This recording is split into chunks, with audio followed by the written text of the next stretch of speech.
Vote 13010. Ciara Bernardo.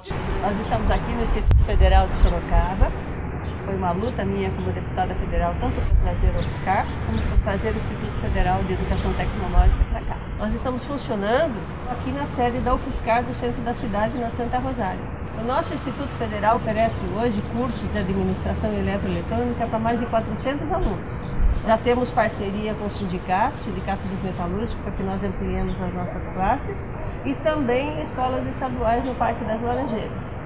Nós precisamos de um campus de fato instalado em Sorocaba. Esse prédio aqui da UFSCar é emprestado.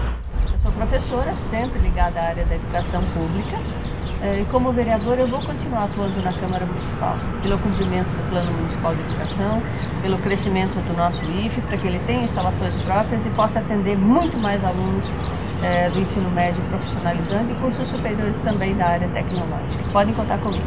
Vote 13010. Ciara Bernardo. Vote 13010.